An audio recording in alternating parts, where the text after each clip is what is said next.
have no mercy for those that come to disrupt the restoration of this struggle. We don't negotiate with anyone. We will never do that. Because when you do things like that, you encourage the same thing to be inside the government, and they will continue to do what they are doing. There's an added access.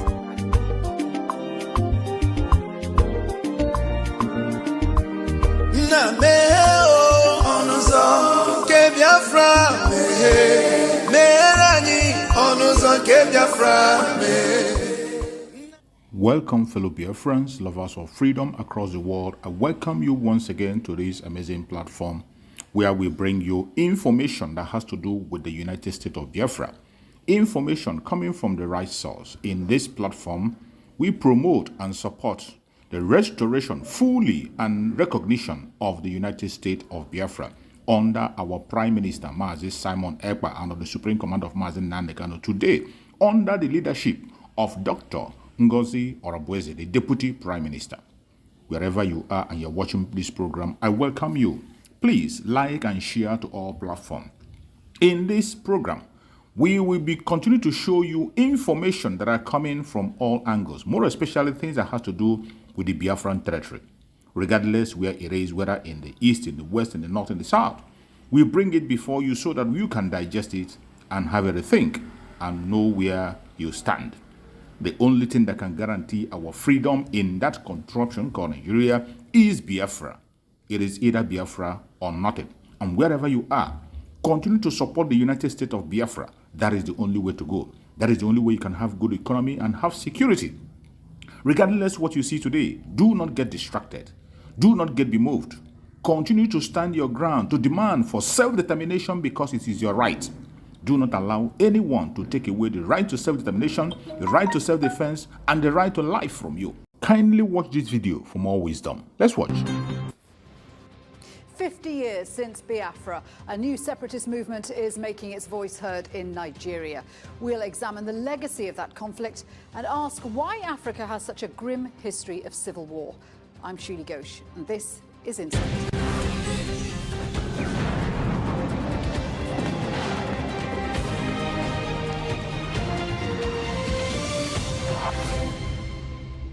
Hello and welcome to the programme. 50 years ago, the leaders of a predominantly Christian tribe in southern Nigeria declared the creation of their own republic, Biafra. 3 years later, and at the cost of 1 million lives, the rebellion was over. But for some, the dream of separation has never died. Insight's Juliana Oleinka reports. These children are orphans. Their mothers, fathers, aunts, uncles and siblings are among the almost 3 million Biafrans who were killed during the Nigerian Civil War. Known as the Biafran War, the brutal battle was fought by Nigerians to reclaim the succession of Biafra, an area in the south of the country, home to many small ethnic groups, but populated predominantly by the Christian Igbos. The Biafran Air Force, small as it is, has stopped the entire oil flow of Nigeria from the mainland world. You think you can limit force once you use it? I've told, in fact, my troops that they are not fighting a total war against an outside enemy. They are only taking police action to crush a rebellion. The war was a culmination of political, economic, cultural and religious tensions, which preceded Britain's formal decolonisation of Nigeria in the early 1960s. In the north of what became the northern Nigeria, there were people who were devout Muslims. They had their own way of life. They had their languages, they had their cultures. In the west, you had the Yoruba people who had, again, similar views. Part of them were Yoruba, part of them were Muslim, part of them became Christians. They were the first group in Nigeria to be exposed to westernization. Whereas in the eastern part, which we call Biafra, were also exposed to what we call this mission exposure by the British. And they also became, if you like, because they had Judeo-Christian values, it was easier for them to take on the Christianity and ran with it. So you had 3 different major ethnic groupings that constituted what we call the Niger area, which became Nigeria. The Igbo people, one of the largest ethnic groups in sub-Saharan Africa, developed a strong ethnic identity during Britain's colonial rule. Many of them became enthusiastic in their embrace of Christianity and Western education. The skills the tribe acquired to develop Nigeria led to a series of ethnic clashes. They felt they'd been rejected because they had to set up and build Nigeria. Now, in order to protect themselves, they said, since you no longer want us in Nigeria, because no part of Nigeria was actually safe for them, be it in the north, be it in the west, it was like a gang up. Because they were successful in most things, people felt they were rejected. After 2.5 years of war, Biafran forces surrendered to the Nigerian federal military government and Biafra was reintegrated into Nigeria. 2017 marks 50 years since Biafra succeeded. A revival in successionist sentiment in southeastern Nigeria threatens to undermine President Muhammadu Buhari's vision of a united Nigeria. With terror group Boko Haram waging war in the north and Niger Delta militants attempting to destroy oil production in the south, authorities have warned that anyone sowing discontent or inciting public disorder will be dealt with firmly. There have been accusations from human rights groups that peaceful Biafra activists are being unfairly targeted. There is a feeling among the Igbo community that they are still being marginalized from the rest of the country. We, the indigenous people of Biafra, the present generation of Biafrans, are saying that it cannot continue and justice must be done. It doesn't matter how long it takes. In the end, Biafra will be restored. In many ways, the government has been applauded for its attempts to reconcile its various tribes under immense opposition. However, 50 years on, the legacy of Biafra is still palpable throughout the streets of Nigeria. Juliana Olayinka, reporting for Insight. Well, let's discuss this further. I'm joined in the studio by Ludovica Iacchino, who's an international news reporter at International Business Times UK, covering Africa and the Middle East. And also with us is Philip Iedawo, who is the UK chairman for the ruling political party in Nigeria, the All Progressive Congress. Good to have both of you here.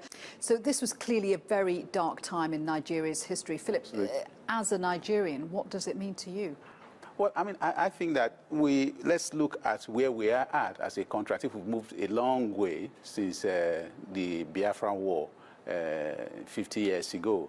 I think that also we have to understand that, yes, a number of persons still feel aggrieved and pained by the outcome of the Biafran War. It is the fact that for any war, for the scars to heal, it takes a lifetime. It takes a very long time for the scars of any kind of war to heal. The First and Second World War are still being discussed. So I think that 50 years, yes, a long time, but in the history of the healing processes that are involved in post-war, it's still a short time. And I think that Nigeria has done tremendously well. It may be a short time relatively, but are the underlying causes of the Biafran War being addressed? That is a very key and critical question. If I may answer that, I would say no. I would say no because the intensity and scope of the issues that led to the Biafran War, they are still there. And I think that Nigeria needs a bold and strong nationalistic leadership to deal with those challenges. Do you agree with that, Ludovica? Because clearly there are still issues there. We've seen Igbo secessionist movements beginning to grow again in Nigeria. Yes, I definitely agree with Philip. There are underlying causes that have not been addressed yet. And when I happen to talk with activists or members of these secessionist groups, what they claim is that, they still feel disenfranchised. They don't feel part of Nigeria. They feel ignored by the federal government. And what they say is that they don't have access to education. They don't have proper infrastructure. They don't have jobs. In fact, President Buhari himself has been accused of following policies that marginalise Igbo. Yes, and this is what people, who call for a breakaway of the so-called Biafran territories are claiming as well. So I think, as Philip said, the government needs to address the underlying causes, the grievances, or needs to engage in a sort of dialogue, because what it seems to be happening at the moment is that, yes, the government is aware of the protest, of this ongoing sentiment, but it hasn't done much. And one of the many grievances is that no one has been held to account for that deliberate policy 50 years ago of denying food and medicine getting into southern Nigeria. So we saw those terrible, terrible pictures of starvation. So many people feel that justice hasn't been done. Well, first let me say this. I am from the south part of Nigeria, so I'm not Igbo, but we are quite close. We are close enough to them, in terms of proximity. I would like to answer this question two ways. First, it's infrastructural development. Now, this government led by President Buhari has made tremendous impact already within 2 years in terms of infrastructural development compared to all the other governments we've had in the past in the Southeast. No doubt about that. Talk about rail transport, talk about road construction, talk about the second Niger bridge that has been there for years. All of these have been actively, constructed. So infrastructure-wise, yes, a lot is going on under this government. Now, in terms of interfacing with the people, sitting down to discuss and look at the key problems. Why was there a war in the first instance? This is where I think that the leadership, both of the Igbo and on the Nigerian side, continue to fail. There is a need to sit down and interrogate why was there a war in the first instance. But doesn't it come down to the fact that the peoples and the tribes in the south feel culturally disconnected from the north? Their heritage is different, their origins are different. That's one of the key issues, isn't it? I think so, but I think that the moment when key grievances are addressed, people might feel also more willing to feel Nigerians as part of a whole country. I think so. So, I mean, I think a dialogue is needed. So, but what do we need to see? I mean, Philip is saying that, that there have been improvements, there have been great strides, but it takes strong and bold government changes to make a difference. What do we need to see in Nigeria? I think, first of all, there needs to be clarity in terms of what happens when the so-called pro-Biafra activists take to the streets and protest, because there have been rights groups claiming that unarmed protesters have been killed, and then on the other side you have security forces constantly denying these claims. So there needs to be clarity on this. There needs to be reports, like better insightful reports on what happens on the ground, and people need to start taking responsibility for their actions. On one side, this is, I think, it would be the first step, because we've seen the pro-Biafra movement regaining momentum following the arrest of Nnamdi Kanu, and things seems to have escalated in the past 2 years, and the killings and the fact that people have been allegedly killed by security forces further increased grievances. So I think that would be the first step.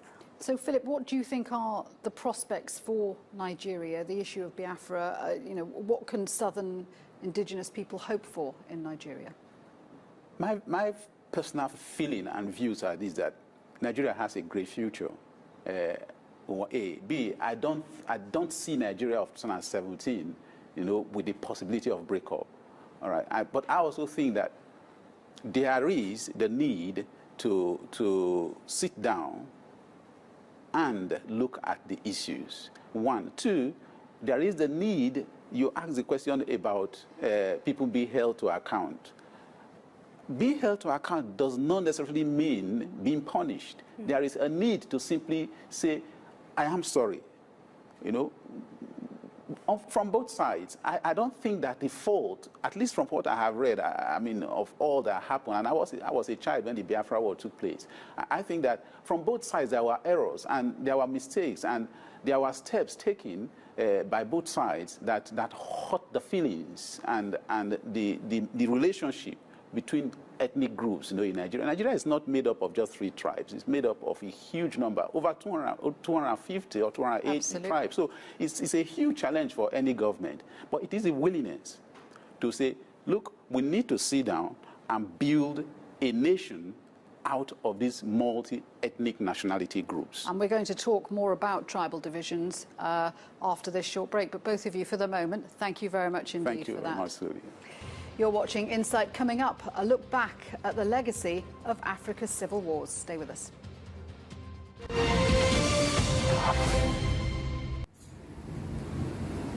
Thank you so much for watching the program. I appreciate you for your patience to watch from beginning to end. I hope you have learned a lot from this very program that I just played, this video. Please like and share the video. Share to all platforms. After sharing the video, now you can go to the comment section and put down your comments. Whatever suggestions, contributions you have to make, what do you think about the video I just played? Go to the comment section and put your comment. I will go to the comment section and I bet you I am learning a lot from there and you can equally learn from there. Let us share our experience on that comment section. Thank you so much and stay blessed. Don't forget to share and we continue to bless you as you share. Biafra government, peace, progress, unity and equity. We move.